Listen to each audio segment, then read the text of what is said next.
رب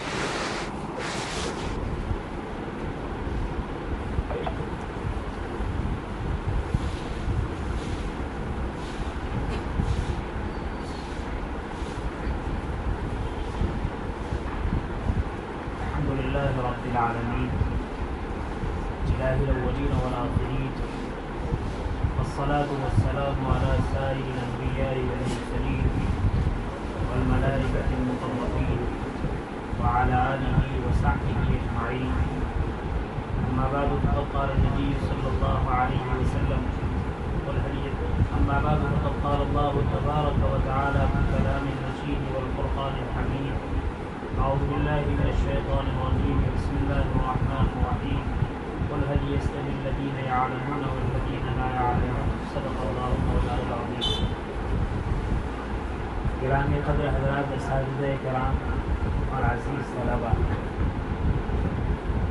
اس وقت آپ کے سامنے قرآن کریم کی ایک آیت تلاوت کی ہے.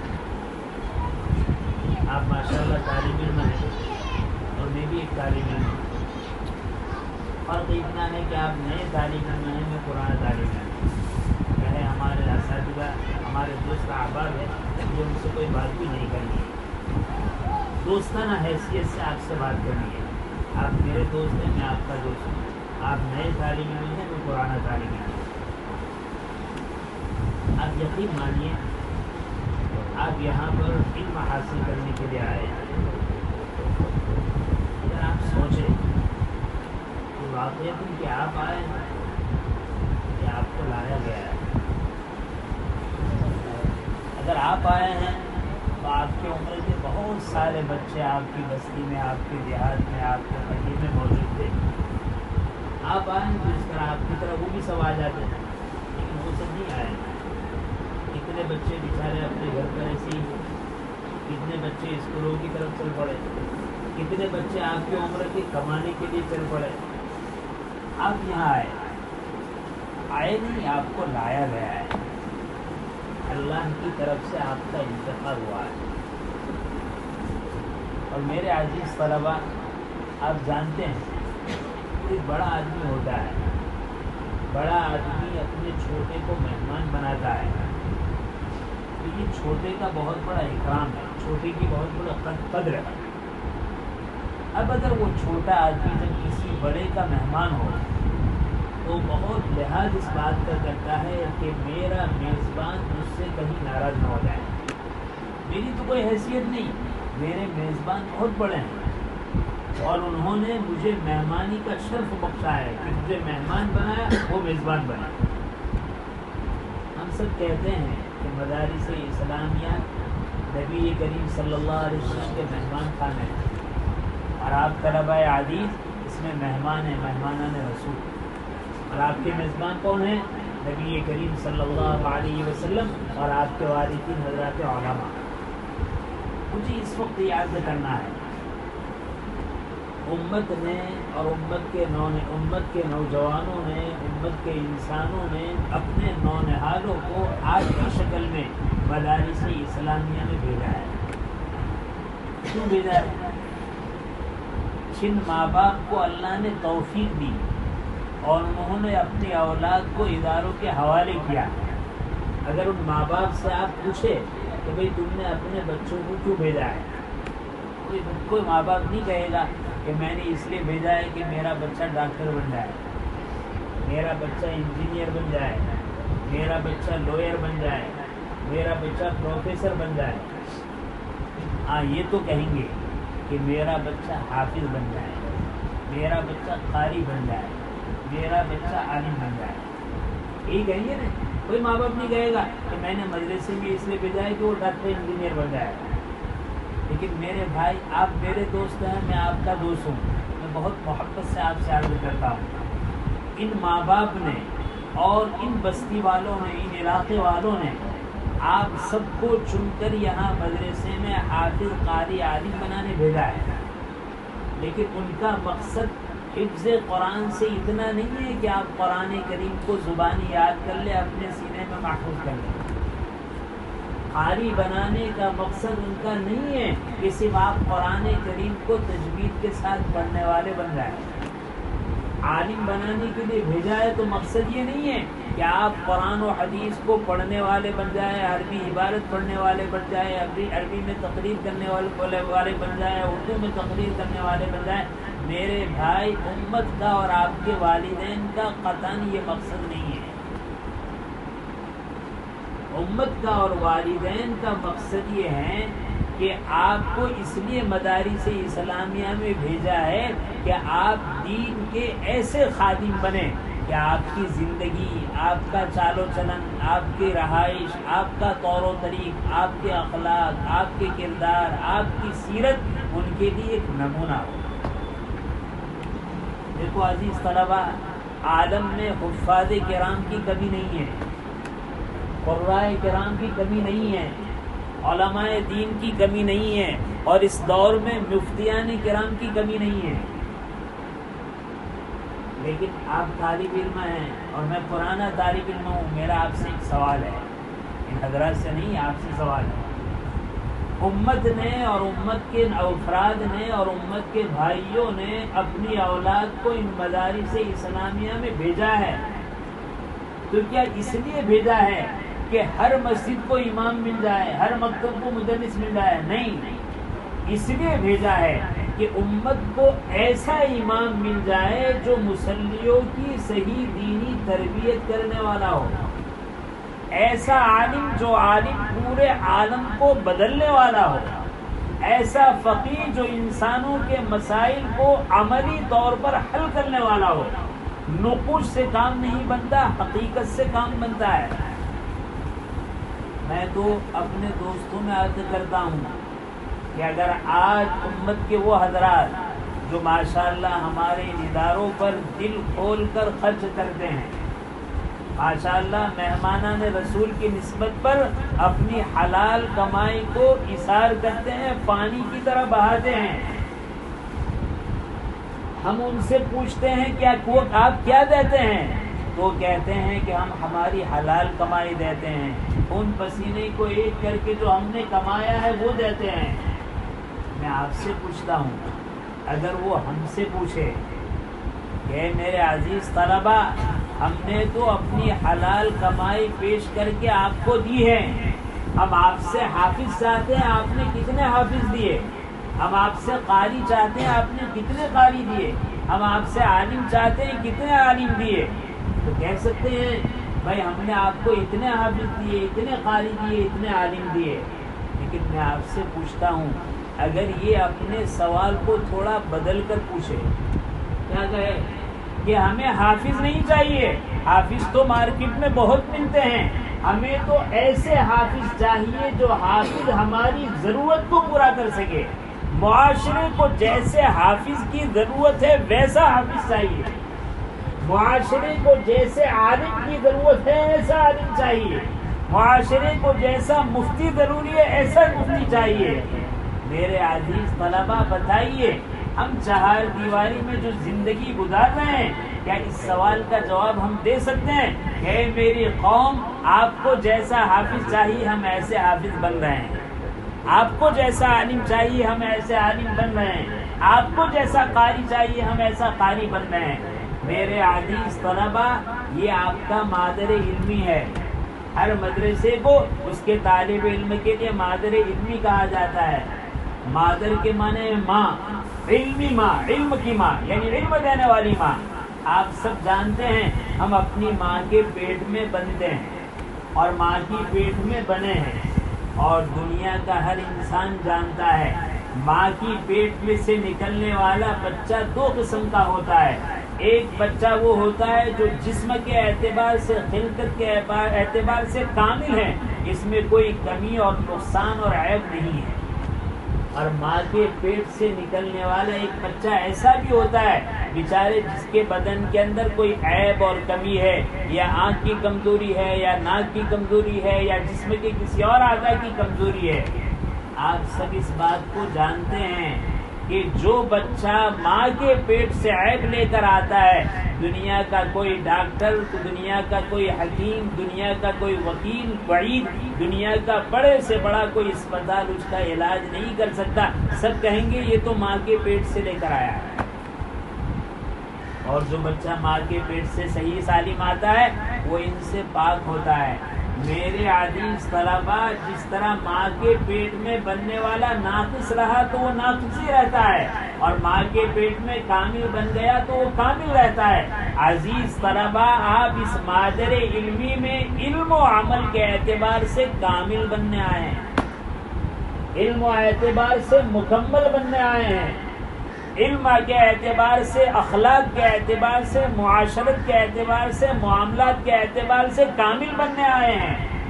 اگر یہاں پر بننے کے زمانے میں آپ کے اندر کوئی کمی رہی تو ماں کے پیٹ سے نکلنے والے عیب کی عام طور پر دنیا میں اصلاح نہیں ہو سکتی۔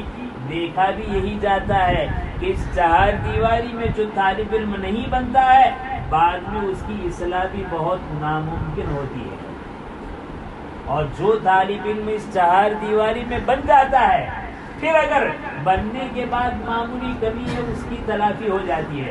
یعنی ماں کے پیٹ میں بگڑا اس کی کوئی تلافی نہیں، یہاں چہار دیواری میں رہ کر بگڑا اس کی کوئی تلافی نہیں۔ ہاں بنتا رہا معمولی کمی ہے تو معمولی کمی کی تلافی ہو جاتی ہے۔ میرے عزیز طلبہ، اتنا بڑا علاقہ ہے، اتنا بڑا عالم ہے، آج ہم دیکھتے ہیں بہت سارے ہمارے مدرسے کے طلبہ پڑھتے ہیں، حافظ قرآن ہیں، قرآن تو سینے میں ہیں اور مشہور ہیں، بہت سارے قرآن پڑھنے والے ایسے ہیں کہ قرآن ان پر لعنت کرتا ہے اور اس کی تشریح کی جاتی ہے کہ قرآن کے مطابق اس کا عمل نہیں ہے۔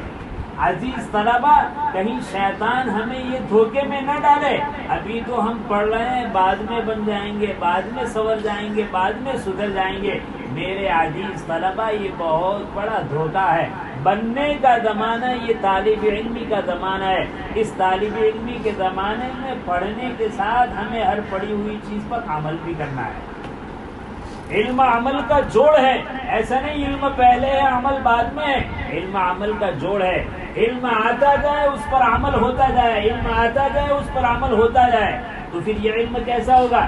یہ علم ایسا ہوگا جس کے لیے نبی کریم صلی اللہ علیہ وسلم ارشاد فرماتے ہیں، اللہم انی اسألک علما نافعا۔ اور اگر علم آ گیا عمل نہیں آیا تو میرے عزیز طلبہ حال کیا ہوگا؟ پھر وہ ایسا علم ہوگا جس کے بارے میں فرمایا گیا، اللہم انی اعوذ بک من علم لا ینفع۔ میں اپنے طلبہ سے بہت عاجزی انکساری کے ساتھ عرض کرتا ہوں کہ اسی پڑھنے کے زمانے میں جہاں تعلیم میں آپ کی خوب محنت ہونی چاہیے، وہاں عملی زندگی میں بھی آپ کی بہت زیادہ محنت ہونی چاہیے۔ حکیم الامت حضرت مولانا اشرف علی تھانوی رحمۃ اللہ علیہ، ان کے بھانجے تھے شیخ الاسلام پاکستان حضرت مولانا ظفر احمد صاحب تھانوی رحمۃ اللہ علیہ۔ حضرت مولانا ظفر احمد صاحب تھانوی رحمۃ اللہ علیہ اپنے ماموں حکیم الامت حضرت مولانا اشرف علی تھانوی رحمۃ اللہ علیہ کے بارے میں فرمایا کرتے تھے کہ میں نے بارہا دیکھا اور بارہا اس بات کا نوٹس کیا اور بارہا اس چیز کو میں نے دیکھنا چاہا کہ میرے ماموں جان کا علم زیادہ ہے یا عمل زیادہ ہے۔ لمبے عرصے تک یہ چیز دیکھنے کے بعد بھی میں فیصلہ نہیں کر سکا کہ آپ کا علم زیادہ ہے یا آپ کا عمل زیادہ ہے۔ جتنا آپ کا علم تھا اتنا آپ کا عمل تھا۔ علم تو چاہتا ہی عمل کو ہے۔ میرے عزیز طلبہ، میں آپ سے عرض کروں گا، چہار دیواری میں آپ اللہ کے منتخب ہیں، چنندہ ہیں۔ اللہ نے آپ کو جو جسم دیا ہے وہ اللہ کی امانت ہے، اللہ نے آپ کو جو صلاحیت دی ہے وہ اللہ کی امانت ہے، اللہ نے آپ کو جو علم دیا ہے وہ اللہ کی امانت ہے۔ آپ کو اپنے جسم کو امانت سمجھتے ہوئے، آپ کو اپنی صلاحیت کو امانت سمجھتے ہوئے، آپ کو اپنے وقت کو اللہ کی امانت سمجھتے ہوئے اس کو صرف کرنا ہے، اس کو خرچ کرنا ہے۔ کہیں ایسا نہ ہو اللہ نے آپ کو وقت دیا ہے علم کے حصول کے لیے اور علم حاصل کرنے کے بجائے سب کچھ آپ حاصل کر رہے ہو، علم کے حاصل کرنے میں کوتاہی ہو۔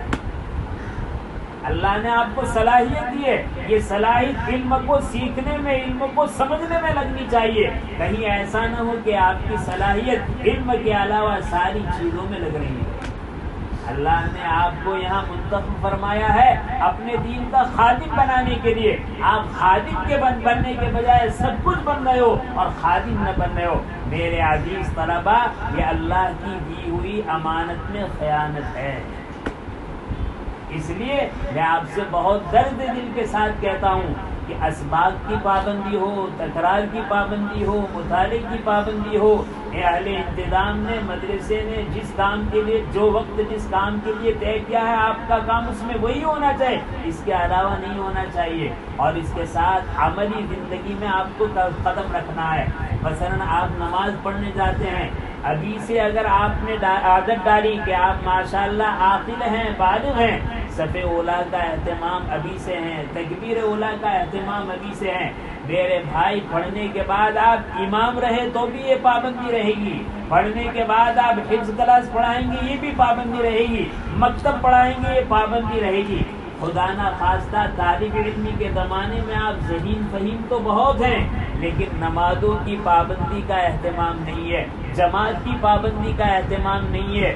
ہو سکتا ہے ذہن اعلیٰ ہونے کی وجہ سے، محنت سے پڑھنے کی وجہ سے، آپ کے اساتذہ کی محنت کی وجہ سے آپ کسی ادارے کے شیخ الحدیث بن جائے، کسی ادارے کے صدر مفتی بن جائے، کسی ادارے کے شیخ الادب بن جائے، کسی ادارے کے شیخ التفسیر بن جائے، لیکن آپ کی طالب علم کی زمانے کی کوتاہی ہے، اس کوتاہی کی تلافی ہونے والی نہیں ہے.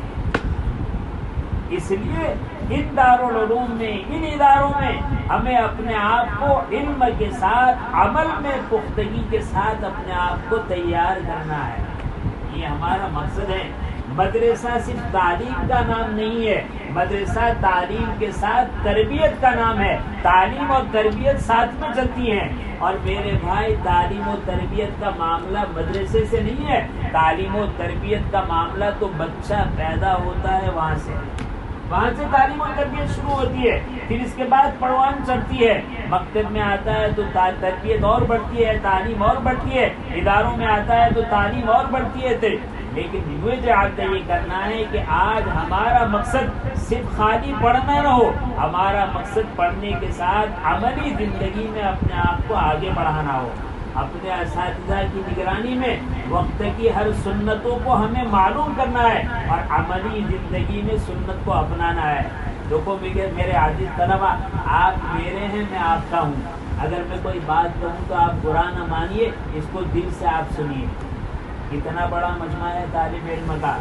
اگر ہم کہیں کھانے بیٹھیں گے، ماشاءاللہ ہمارے اساتذہ نے ہمیں سکھلایا ہے، کھانے سے پہلے بسملہ پڑھنا سنت ہے، ہاتھ دھونا سنت ہے، دسترخوان بچھانا سنت ہے. کھاتے ہوئے اللہ کا ذکر بھی کرے، تقریر کچھ بات بھی کر لے. کھانے کے بعد انگلیاں بھی چاٹنا ہے، کھانے کے بعد ہمیں دعا بھی پڑھنی ہے. آپ یقین مانیے ہمارا اس پر عمل کتنا ہے. اگر اس زمانے میں ہم نے ان چیزوں کو اپنی عادت بنایا تو میرے بھائی، فارغ ہونے کے بعد بھی یہ عادت ہماری زندگی میں رہے گی. اور اگر اس وقت ہم نے مکتب میں سیکھ لیا، مدرسے میں سیکھ لیا، لیکن ہماری عادت نہیں بنی ہے، تو میرے بھائی کتنے بھی بڑے ہو گئے، کتنے بھی بڑے درجے پر پہنچ گئے، عملی طور پر بعد میں یہ چیز ہمارے اندر آنے والی نہیں. میں آپ سے عرض کروں، آپ کو حیرت ہوگی. ایک عالم صاحب نے فضائل دعا پر 2 جلدوں میں بہت بڑی کتاب لکھی، فضائل دعا پر. ان کے ساتھ سفر ہوا تو یہاں سے لے کر 80 کلومیٹر دور کا سفر ہوا. پورے سفر میں نے نہیں دیکھا کہ کبھی کسی موقع کی ایک دعا انہوں نے پڑھی ہو. فضائل پر تو اتنی بڑی کتاب لکھ دی، لیکن فضائل کا علم تھا، عمل نہیں تھا. عمل نہ ہونے کی وجہ سے کتاب تو لکھ دی علم کی وجہ سے، لیکن عمل نہ ہونے کی وجہ سے عمل کا ظہور نہیں ہوا. آج بہت بڑی ضرورت خالی حافظ کی نہیں ہے، ایسے حافظ کی ضرورت ہے جو حفظ کے ساتھ عمل کے تقاضوں کو پورا کرے. ایسے عالم کی ضرورت ہے جو علم کے ساتھ عمل کے تقاضوں کو پورا کرے. ایسے قاری کی ضرورت ہے جو علم کے ساتھ عمل کے تقاضے کو پورا کرے. آج ایسے حافظ کی، ایسے عالم کی، ایسے قاری کی ضرورت ہے. میں آپ سے کہہ رہا تھا کہ اگر اپنی قوم ہم سے پوچھے، بتاؤ تم میں اتنے سارے حافظ ہیں، اس زمانے ہمیں جس حافظ کی ضرورت ہے ویسا حافظ کون دے رہا ہے؟ جس عالم کی ضرورت ہے ایسا عالم کون دے رہا ہے؟ جس قاری کی ضرورت ہے ایسا قاری کون دے رہا ہے؟ تو ہم میں سے ہر شخص کہتے ہیں بھائی اس سلسلے میں ہم باز ہیں، حافظ تو ہے لیکن ہمارے پاس ایسے حافظ نہیں ہیں، عالم تو ہے لیکن ہمارے پاس ایسے عالم نہیں ہیں، قاری تو ہے لیکن ہمارے پاس ایسے قاری نہیں۔ علماء میرے بھائی سنو، ایک مرد شادی کرنے کے لیے بعض عورت کو تسلیم نہیں کرتا، قبول نہیں کرتا۔ آنے والا دور بعض حافظ کو، بعض عالم کو، بعض قاری کو قبول کرنے والا نہیں ہے۔ اور میں تو اپنے طلباء سے بہت محبت سے کہتا ہوں کہ دیکھو آپ تو اس لیے پڑھ رہے ہیں کہ بعد میں جا کر آپ امت کی قیادت کریں، امت کے رہبر بنیں، امت کے رہنما بنیں۔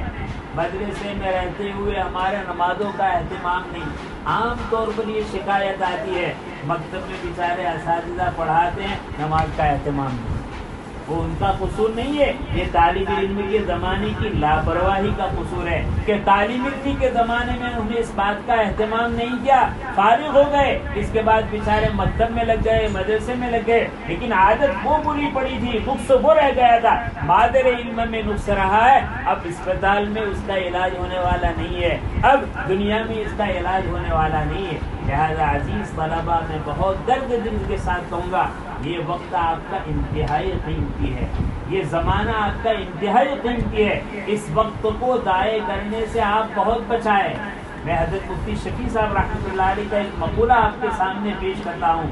حضرت مفتی شفیع صاحب رحمۃ اللہ علیہ فرمایا کرتے تھے کہ عزیز طلباء دیکھو آپ کا یہ وقت بہت بڑا قیمتی ہے، اس قیمتی وقت کی قدردانی کر کے آپ کو اپنے آپ کو قیمتی بنا لو۔ اگر تم نے پڑھنے کے زمانے میں قیمتی وقت کو کارآمد بنا کر اپنے آپ کو قیمتی بنایا تو آنے والا وقت تمہیں قیمتی بنا دے گا، اور اگر اس پڑھنے کے زمانے میں قیمتی وقت کی ناقدری کر کے تم نے اپنے آپ کو ضائع کر دیا تو یاد رکھو اس کا بدلہ یہ ملے گا کہ آنے والا وقت تمہیں ضائع کر دے گا، آنے والا وقت تمہیں ضائع کر دے گا۔ لہذا ہم اپنے آپ کو اس زمانے میں جتنا قیمتی بنائیں گے آنے والا وقت ہمیں اتنا قیمتی بنائے گا، اور اس وقت میں ہم اپنے آپ کو ضائع کریں گے آنے والا وقت ہمیں اپنے آپ کو اتنا ضائع کرے گا۔ میرے عزیز طلباء، اس لیے آپ سے بہت ادب کے ساتھ درخواست ہے کہ آپ اپنے سامنے مقصد کو رکھیے کہ ہمیں اس مدرسے کی دیواری میں اپنے آپ کو علم کے اعتبار سے بھی کامل بنانا ہے، عمل کے اعتبار سے بھی کامل بنانا ہے۔ اور ایک بات اخیر میں عرض کرتا ہوں، آدمی علم و عمل کے اعتبار سے کامل کس طرح بنتا ہے؟ ایک ہی گن کی بات ہے، طالب علم یہ طے کر لے ہمیں اپنے بڑوں کی ماننا ہے، ہمیں اپنے بڑوں کی ماننا ہے۔ اور یاد رکھے ماننا کس کو کہتے ہیں؟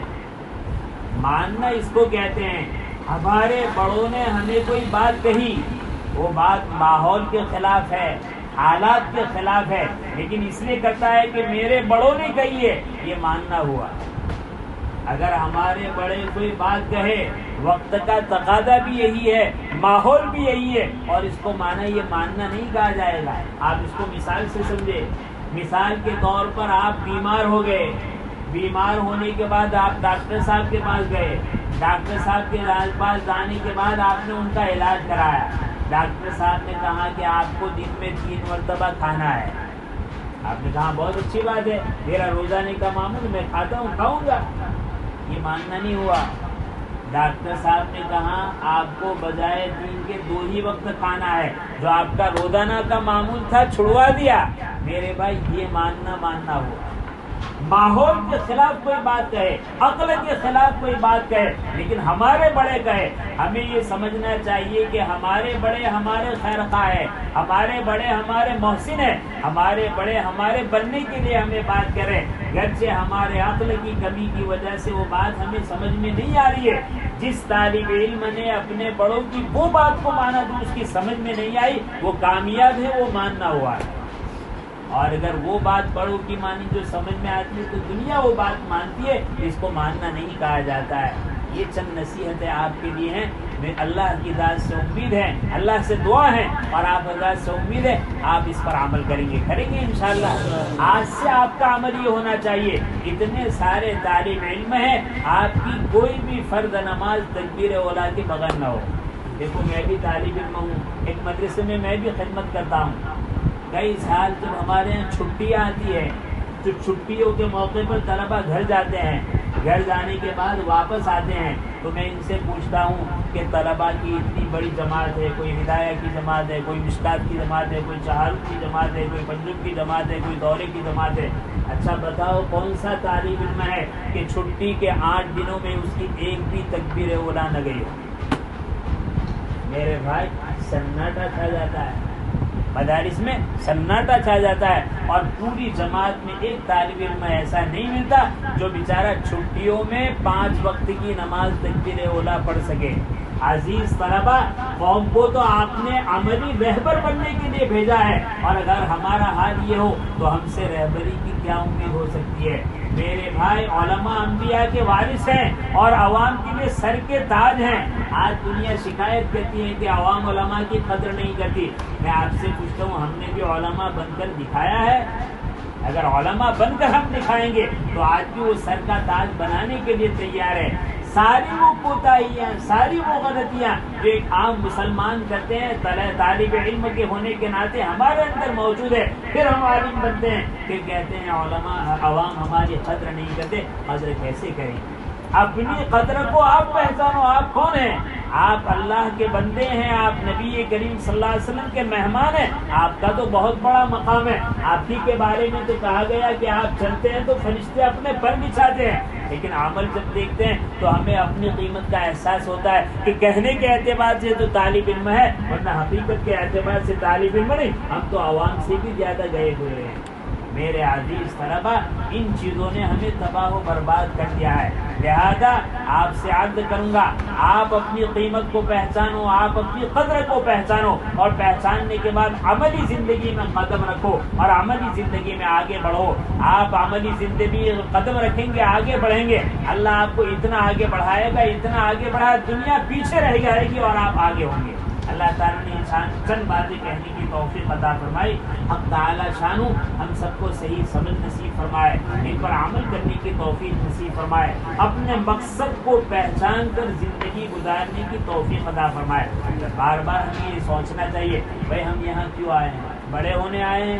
کھانے پینے آئے نہیں؟ اللہ نے یہ نعمت تو ہمارے ماں باپ کو بہت اچھی طرح دی ہے۔ اللہ کے بندو، ہمارے ماں باپ نے ہمیں کچھ بننے والا بنا کر بھیجا ہے، اور کچھ بننے والے اللہ کے بندوں نے اللہ والا بننے کے لیے بھیجا ہے۔ کل اس چہار دیواری میں اللہ والے بندے بن رہے ہیں یا دنیا کے بندے بن رہے ہیں؟ ہمیں اس سوچنے کی ضرورت ہے۔ اگر اس سوچ کے ساتھ ہم نے چہار دیواری میں زندگی گزاری تو میرے بھائی 8 سال 10 سال نہیں، 1 سال ہماری زندگی کی اصلاح کے لیے کافی ہو جائے گا۔ اللہ تعالیٰ شانو اس ادارے کو ترقیات سے مالا مال فرمائے، تعلیمی اعتبار سے بہترین ترقی نصیب فرمائے، اور تعلیم سے زیادہ ترقی پر پروان چڑھا کر امت کو اس وقت جیسے علماء ربانیین کی ضرورت ہے، حفاظ کرام کی ضرورت ہے، قرائے کرام کی ضرورت ہے، خدام دین کی ضرورت ہے، اللہ تعالیٰ اس ادارے سے اور ایسے اداروں سے اللہ تعالیٰ زیادہ سے زیادہ طلبہ کامیاب کر کے عالم میں دین کی اشاعت کے لیے جاوے، اس کے جو قبول فرمائے۔ آمین وآخر دعوانا الحمدللہ رب العالمین۔ سبحان اللہ و بحمدہ، سبحان اللہ و بحمدہ۔